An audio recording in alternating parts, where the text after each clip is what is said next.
माँ का मायका। दिव्या की शादी राघव के साथ हुई थी। दिव्या और राघव एक दूसरे के साथ बहुत खुशी खुशी रहा करते थे।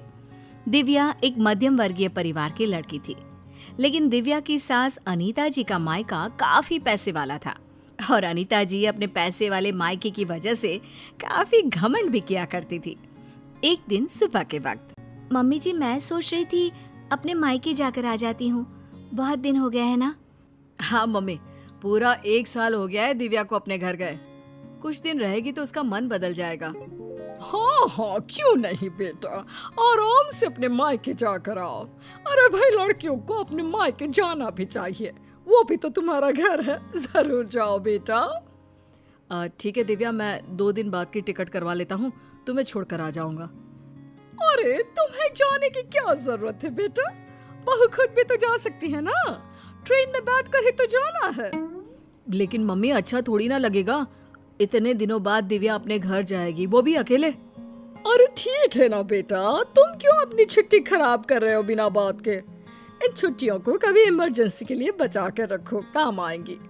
और बहू का क्या है, 2 दिन मायके जाकर वापस आ जाएगी।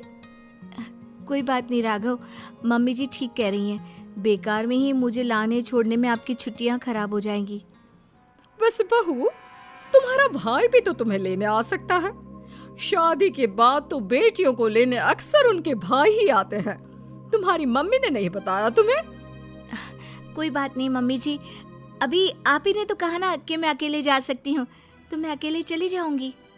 अरे बहू, कहीं ऐसा तो नहीं ना कि किराए के पैसों की वजह से तुम्हारा भाई तुम्हें लेने नहीं आ रहा। तुम्हारे मायके वाले सोच रहे होंगे कि बिना बात का खर्चा जो हो जाएगा उनका। मम्मी, आप दिव्या से ऐसे क्यों कह रही हैं? अरे तो इसमें गलत क्या कह रही हूँ भाई, पैसों की चिंता सबको होती है। नहीं नहीं मम्मी, ऐसी कोई बात नहीं है। मेरे घर वाले मेरे किराए के पैसे तो कम से कम खर्च कर ही सकते हैं। 2 दिन के बाद दिव्या अकेले ही अपने मायके चली जाती है। उसके मायके जाने के बाद, राघव बेटा, तुम्हारी शादी ना हमने गलत घर में कर दी। अब क्या हुआ माँ? दिव्या से कोई शिकायत है क्या आपको? आपने मुझे उसके घर भी नहीं जाने दिया। अरे क्या करेगा वहां जाकर, जब भी जाता है ढंग के तोहफे तक नहीं देते वो लोग। वो तो ये भी नहीं जानते कि दामाद की खातिरदारी कैसे करनी चाहिए। मम्मी, आजकल के जमाने में कौन इन सब बातों के बारे में सोचता है? कभी तेरे पापा से पूछना, आज भी मेरे साथ जब मायके जाते हैं ना तेरी नानी के घर, तो पूछ कितनी खातिरदारी होती है उनकी वहां पर। और तोहफे तो इतने देती है तेरी नानी कि घर ही भर जाता है मेरा तो। लेकिन मम्मी, वो आपके मायके की परंपरा है ना, सब जगह ऐसा हो ये जरूरी तो नहीं।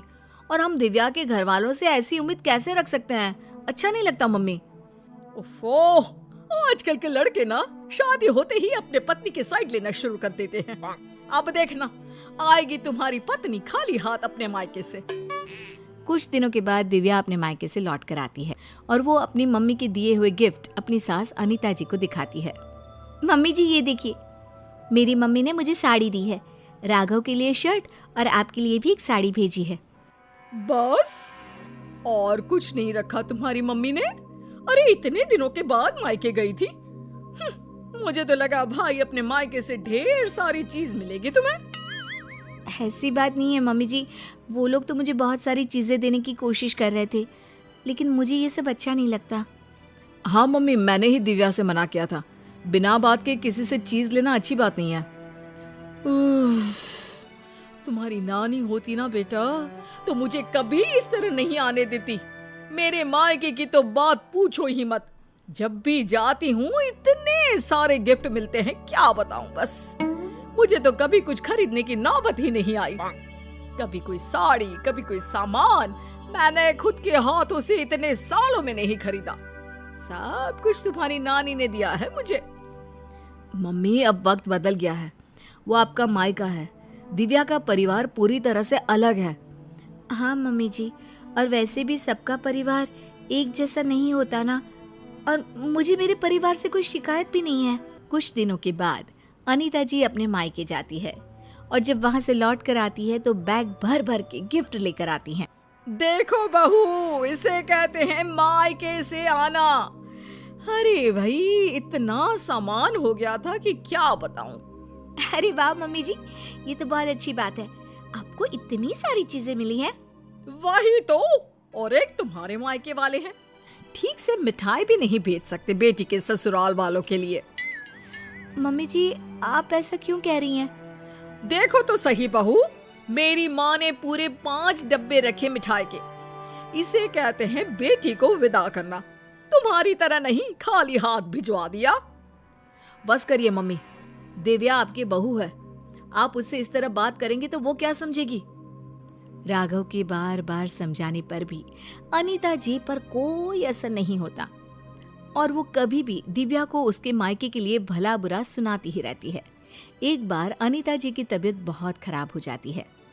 मम्मी जी देखिए, आपको बिस्तर से उठने की कोई जरूरत नहीं है, आप आराम कीजिए, आपको जो भी चाहिएगा मैं लाकर दे दूंगी।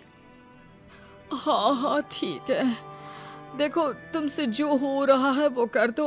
बाकी मैंने अपने भाई को फोन कर दिया है, मेरे भाई और भाभी आ जाएंगे मेरे मायके से मेरा ख्याल रखने के लिए। मम्मी आप ऐसा मत कहिए ना, दिव्या आपकी बहू है, वही ख्याल रखेगी आपका।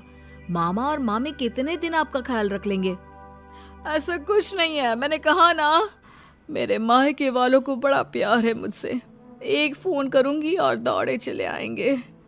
पूरा 1 सप्ताह बीत जाता है, लेकिन अनीता जी के मायके से कोई नहीं आता और दिव्या दिन रात अनीता जी की सेवा करके उनकी तबीयत ठीक कर लेती है।